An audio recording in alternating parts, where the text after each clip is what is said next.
Give them a big hand. Luke Setzer.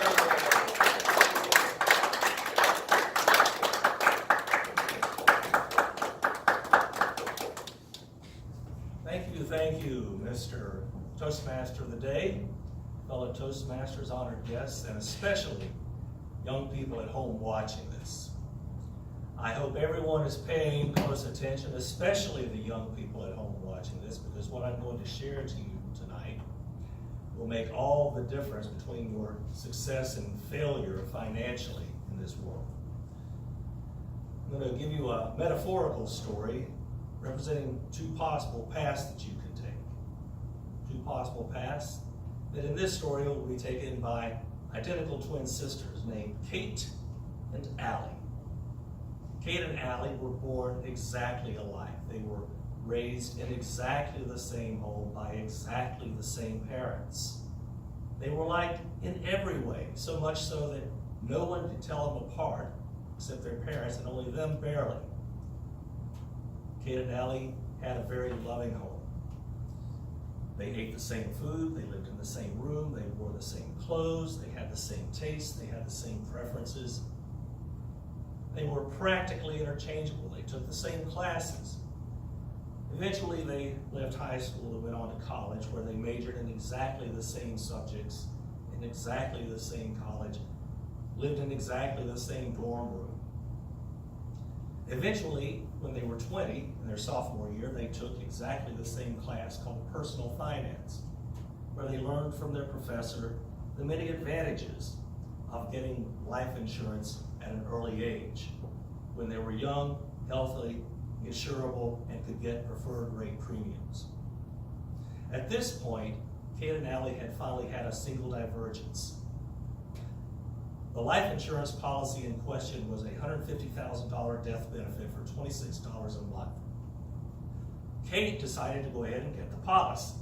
She wanted to make sure that she was covered, so when eventually she got married and had children, they would be taken care of in case she died prematurely. Allie had developed a taste for lattes. How many lattes? Well, enough to cost her $26 a month. So while Kate made her premium payments on her meager allowance as a college student for $26 a month, Allie got to enjoy her lattes every month for $26. Eventually, these young ladies fell in love with identical twin men. They got married in a double wedding while they were still in college.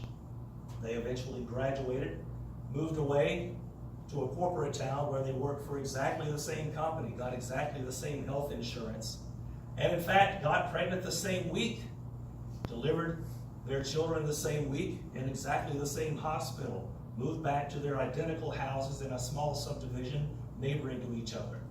Again, they were so alike they could hardly be told apart, except of course Kate had life insurance and Allie did not. But by golly, Allie got to enjoy those lattes every month for $26. Then tragedy struck. When their children were a year old, they were diagnosed with an incurable form of cancer.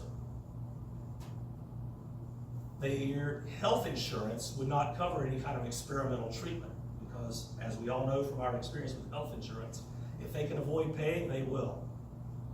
As it turned out, there was, in fact, an experimental form of cure that had a strong success rate, but was not yet approved by the FDA to the point where health insurance would cover it. Because Kate had life insurance that included a clause called an accelerated death benefit, she was able to reach into the future and pull 40% of that $150,000 death benefit into the present, $60,000. How much did the experimental cure cost? $60,000. Kate had the good fortune of a successful treatment through this experimental method that cost $60,000. Meanwhile, poor Allie, well, she was still enjoying that $26 worth of latte every month, but she and her husband could not pull together the $60,000 to pay for that experimental treatment. Quite sadly, Kate lived, Allie died. The insurance company won with Kate because they only had to pay 40% of the death benefit. She managed to live the entire 35 years until the policy lapsed. and they never had to pay the full death benefit. Allie's family was left broke because of the final medical bills for her end-of-life care. So she left behind a pile of medical bills, a widower, an orphan, and they had to file for bankruptcy. And what I've described here are two possible paths you can take. You can take a path of financial security with life insurance, or a path of financial destitution through a lack of life insurance.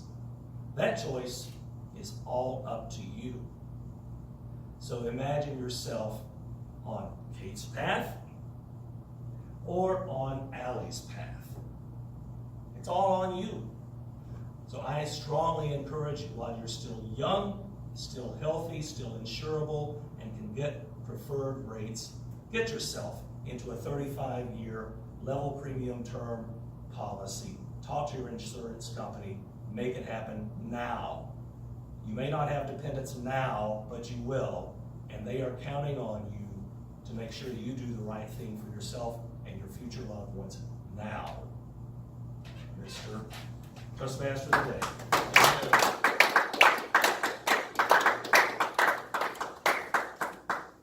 All I want to know is, where do I sign up? And I can quick